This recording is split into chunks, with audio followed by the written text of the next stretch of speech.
Hello and welcome back to the lab. Today on the bench we have a 7A18. This is a 75 megahertz plug-in in the 7000 series, except this is a dual channel where the 7A15s are single. Unlike the 7A15, this doesn't have the 10x multiplier on the ranges, so it doesn't go down to 500 microvolts. So my plan, at least for this one, is this is going to be an upgrade to my 7603. My plan is I'm going to run one of these and one of the 7A15s. That'll help free up some plugins for me to take to the 7704 that's at my office and get me a functioning scope there, because right now I have a frame and nothing to put in it. So we're going to take a look at this plugin, see what we can't do. As always, this is a tech plugin, so it's going to be the typical standard of service the attenuators, service the switches, get everything all nice and cleaned up, and then we'll check it for damages. We'll run it through an alignment. It's not a big deal. I am going to work on this. Has been well loved. The ports are kind of dirty, so I'm going to see about cleaning those up. And this actually has quite a few stickers on it. So this one comes to us courtesy of General Dynamics. I'm guessing it was in the EVP program. Lots of stickers, off-cal schedule. So this was well used and well loved. But other than that, the plastics are in good shape. Nothing's cracked. Everything looks good. All the buttons are all here. Everything's present and accounted for. Yeah, that switch isn't bad. Everything is very stiff because it's a plug-in that needs service, but this came in a batch of several plugins which have some interesting characteristics, which will be in future videos. We'll have a couple more of these, not these, but 7000 series plugins to work on. So this is the little brother to the 7826. The 7826 being the 200 megahertz version. This is the exact same plug-in, just 75 megahertz, so it's a perfect match for the 7603. So with that, we'll get into it. I'll strip down the attenuators, start the servicing process on those, and we'll go from there. Okay, now that we got the lids of the attenuators off, we see the very familiar Tektronix attenuators. I'm going to zoom in on something here real quick that I want to call out. Right here, we have C100. This is a capacitor that matches both channels. Those are set at the Tektronix factory when these were first initially calibrated. If it hasn't been adjusted or tweaked or messed with or anything like that, I really don't want to disturb this particular adjustment. It's very finicky and also matching the two channels, so I want to leave that one alone while I clean up these attenuators. So I'm going to get these all cleaned up, and here's the input capacitor. This looks like this has a newer style input resistor on it. It's not an Allen Bradley. We also have some metal. We have a nice metal bracket that's holding everything together. We have the custom tech ICs. These might be TI sockets, so that might cause an issue. These clamps on these transistors are thermally coupling these transistor pairs together. So I don't want to disturb those if I can help it. Given the style of trimmer cap, this is probably an older serial number plug-in.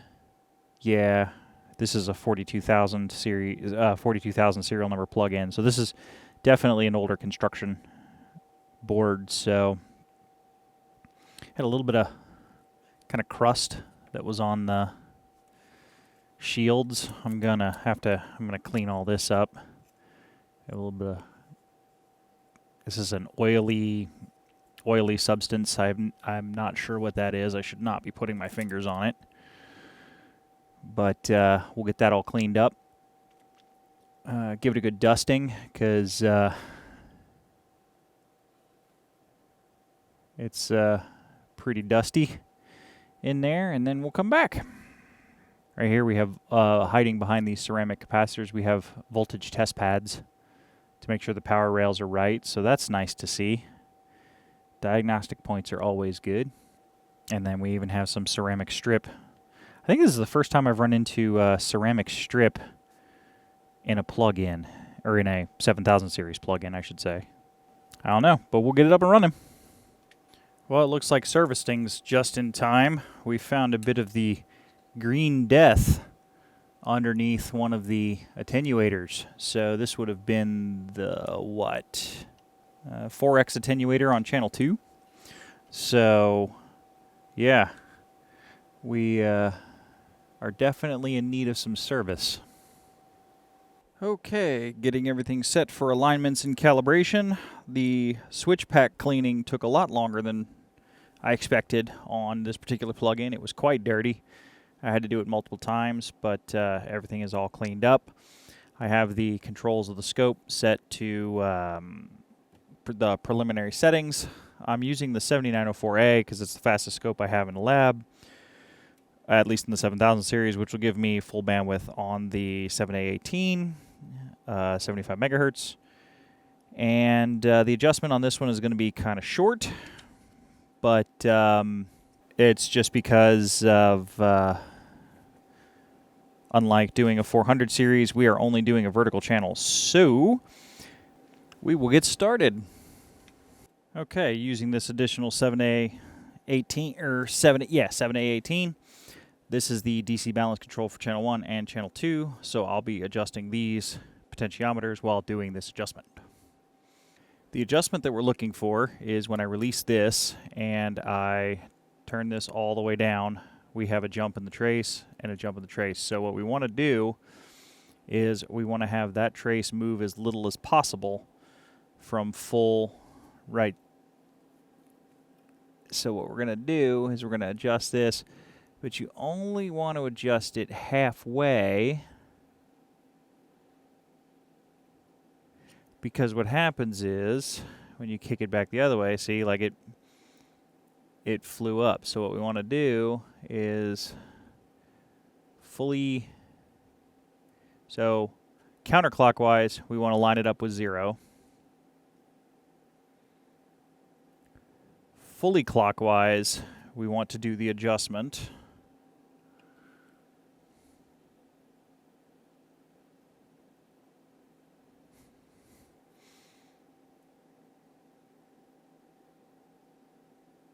Line it up with 0, fully clockwise.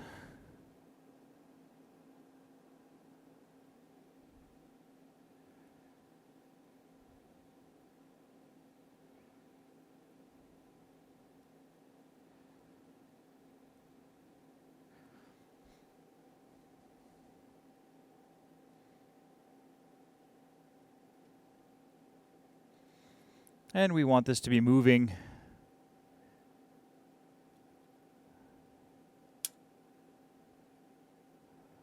less than half a division, and we don't want the plug-in triggering either, or the time-based triggering. So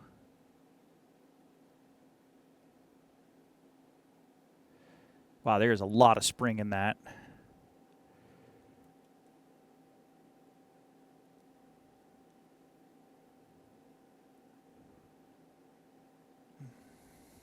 We could bring it down a touch more.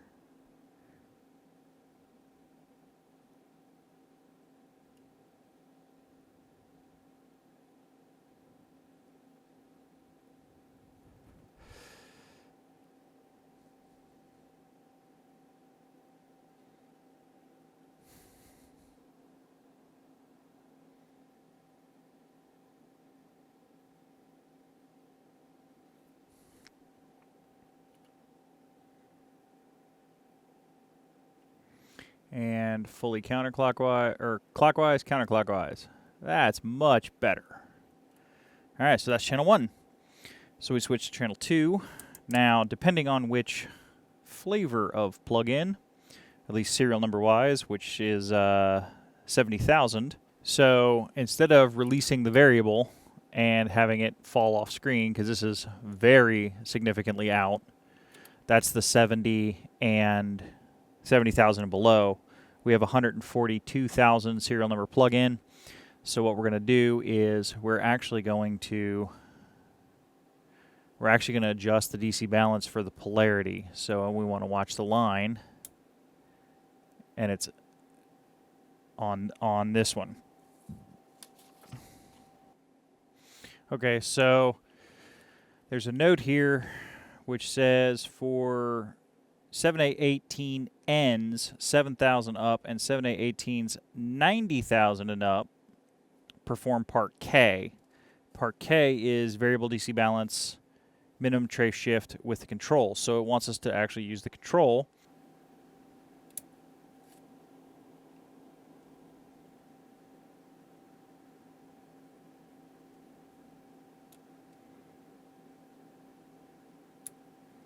Okay, that's about as good as we're going to get for trace shift. Now we need to do 544 for, which is way out.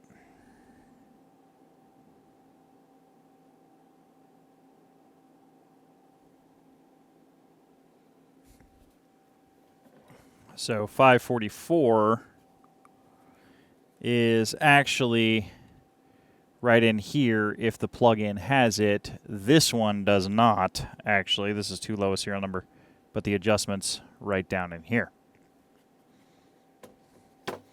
This one, however, does.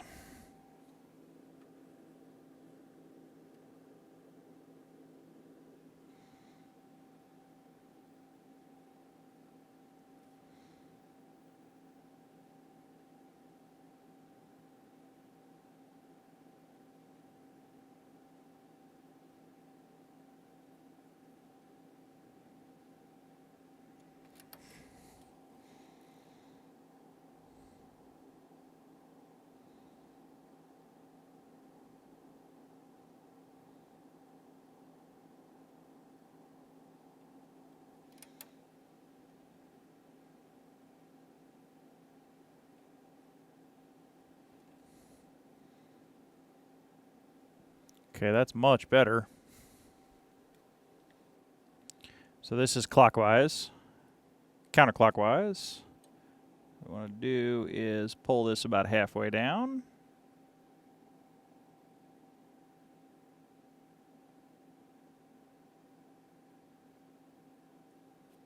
Now we go clockwise, readjust position. Counterclockwise.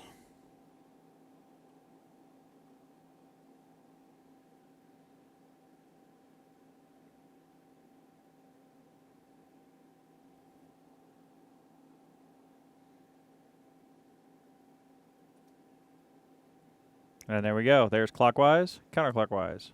Or clockwise, counterclockwise. Clockwise, counterclockwise. There we go. Okay, now we got to do gain. Okay, so my gain's a little light, and the gain on these is always kind of weird to do because you push this in, rotate this till it locks, and then you can tweak the gain pot.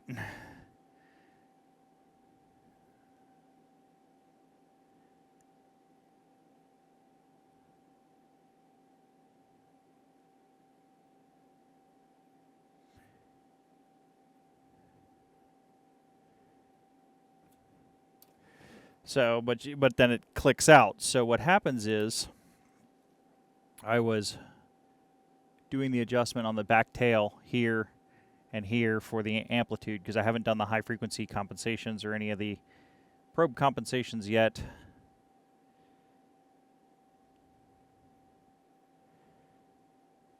And that's a touch light.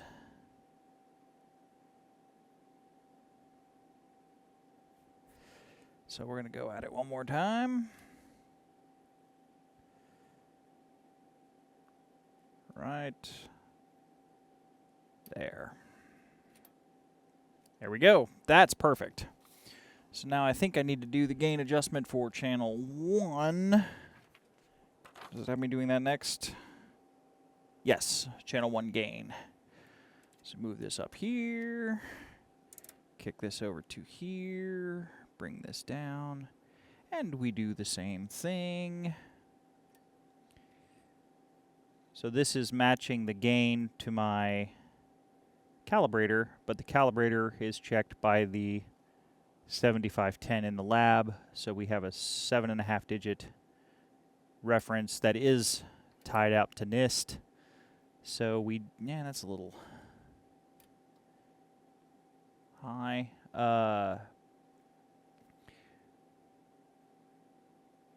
My kind of requirements for my gear personally in the lab is I want my gear to agree with each other.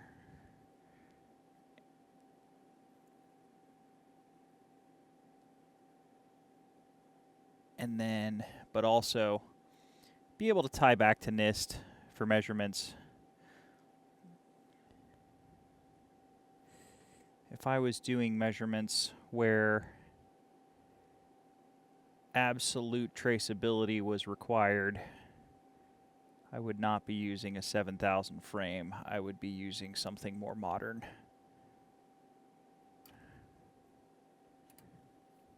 There we go. That's good. Check channel 2 just to make sure I didn't make any parallax problems.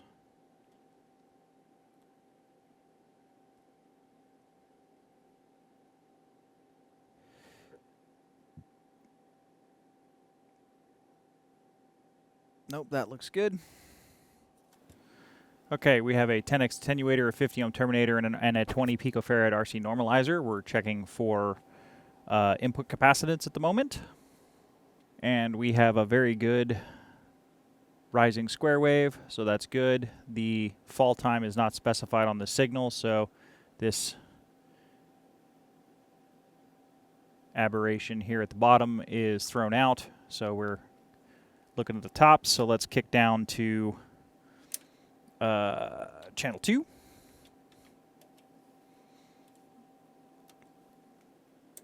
Same setup.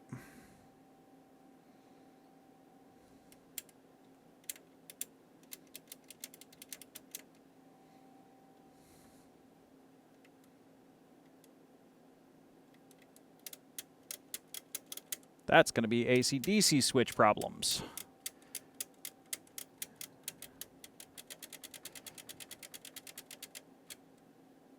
I pulled it out a little bit too far and had to open the attenuator back up, but this is the capacitor that we were adjusting right here, this tiny Teflon plunger style capacitor, which is strapped to the input protection cap, which is right here.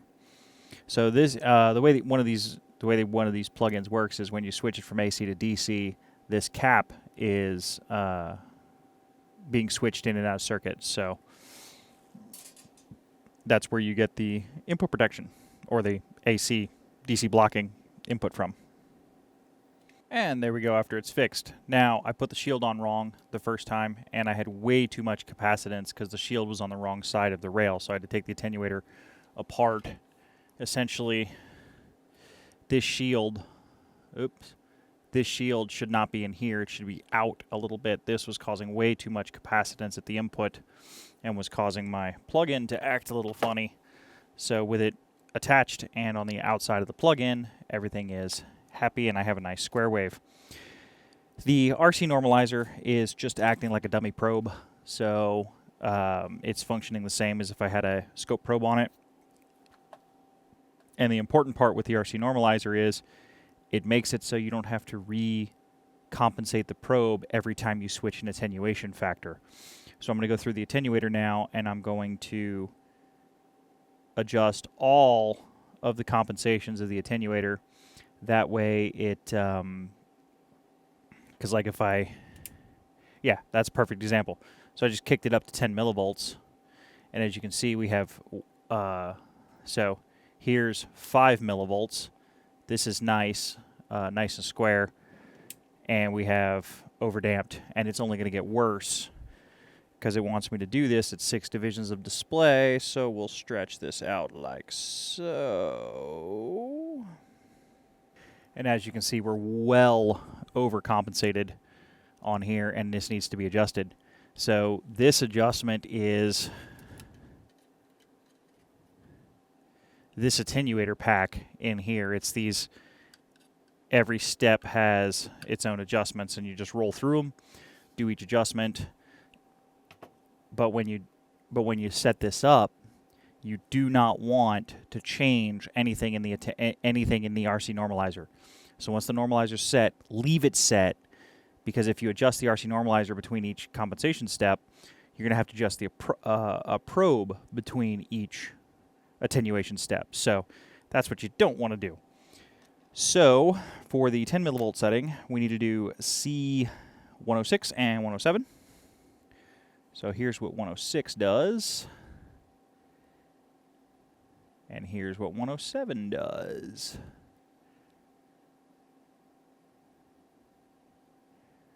And this is super easy. Just take some time. This is just like compensating a scope probe.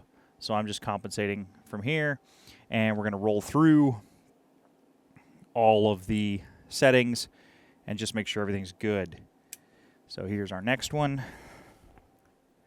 Actually, let me turn the readout on here real quick.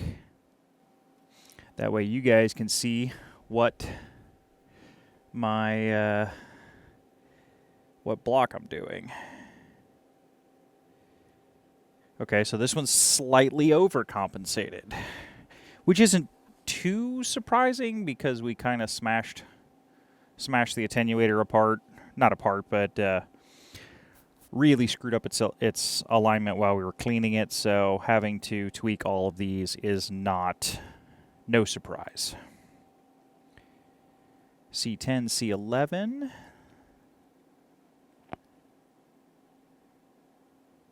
There we go.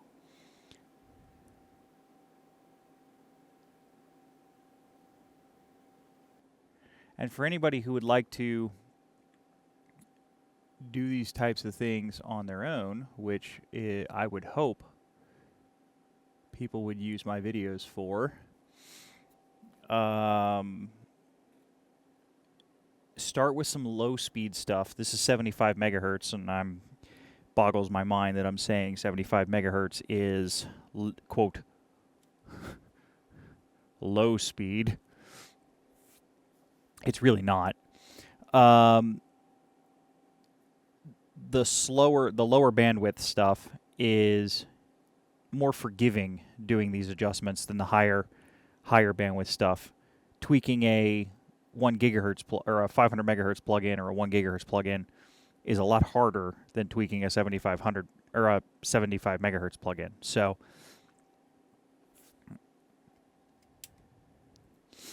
now see, here's one that's way out. This is C14, C15. Doesn't surprise me. This is one of the attenuators I replaced. The top fell off of this one while I was cleaning it, so I did have to replace this one. So we're here. So we started here, and now we're moving up the chain. And we'll do some things.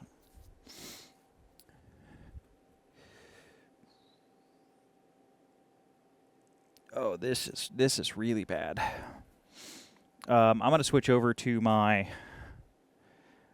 I'm supposed to do 6 divisions of display. My PG506 is out of gas. So that's one of the main differences between a 506 and a 506A. And this is why sometimes I switch over to my Type 106 is it has a lot more get up and go. All right, let's see what we can do about this, because this is actually kind of terrible. Oh yeah, it'll compensate. That won't be a problem.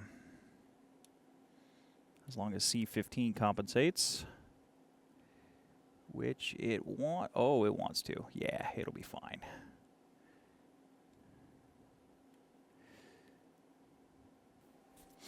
Oh yeah, much better.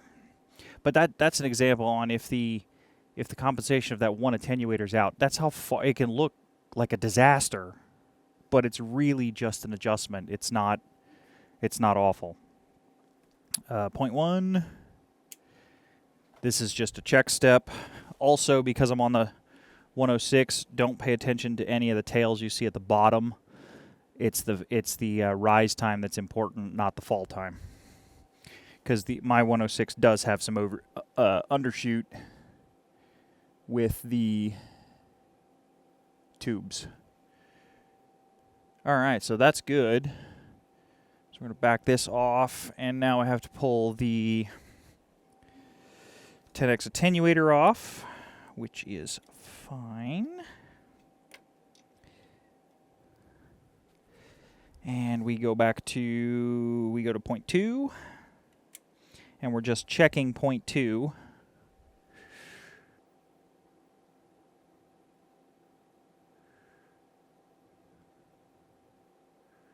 Which is okay. Now we're going to adjust on 0.5, C18, C19. And ooh, we need some adjustment. Ugh. This looks pretty bad. Let's see if we will get lucky. And this one will go to... Oh, yeah. Yeah. It's going to be fine.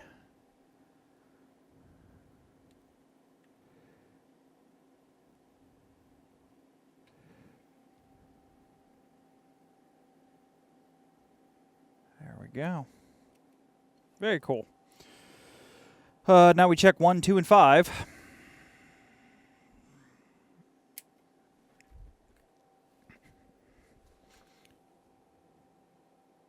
Yeah, 1 looks okay. Now I need to pull the 50 ohms off. Now we're shooting... and the other thing that's crazy, I mean, I like this 106. It does 108 volt square waves, which is kind of incredible.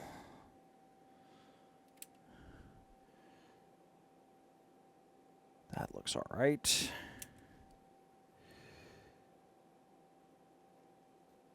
And that looks all right too. Very cool. Okay, so I'm going to buzz through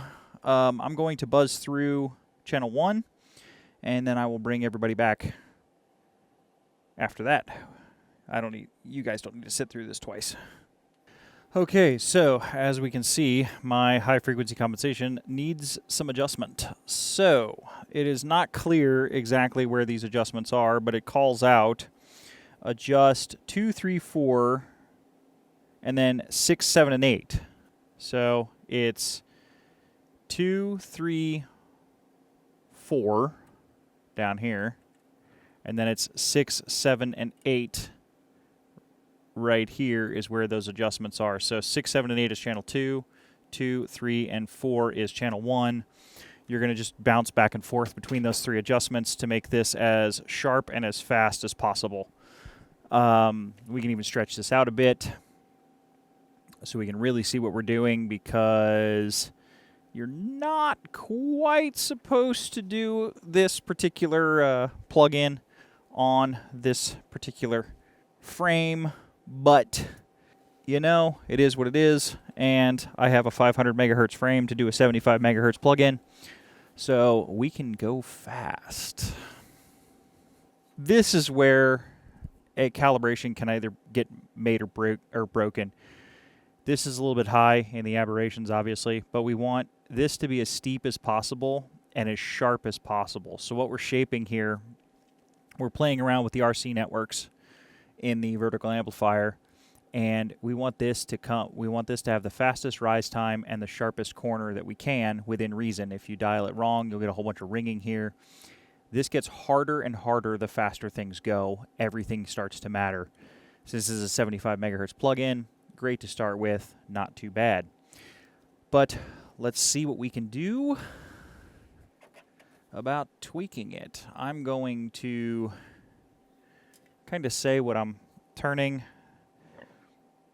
I'm going to start with 3, which is this adjustment capacitor up here. And we'll see what this does. Alright, so I want to bring this down to kind of flatten that out, but then I get a dip here. So we're going to turn the readout off for this. Focus this in real nice. Bring the brightness down because we don't need to. And we're going to, okay, ooh, there we go. That's all right.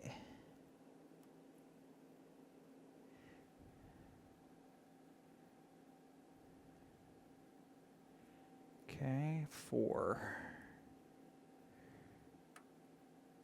Yeah, so see, if I adjust 4 and I pull capacitance out of 4, we push the slope this way. So I'm going to add some C on the 4 adjustment. See how the slope comes backwards this way? So we're speeding up the rise time, we're slowing down the rise time. The more we push the rise this way, the less bandwidth we're going to have at the end of the alignment. So we want to, that seems to be the peak there. What can we do to play with this a bit? Now I'm back to 3 and 4.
Okay. All right, let's see what our bandwidth is for channel 1.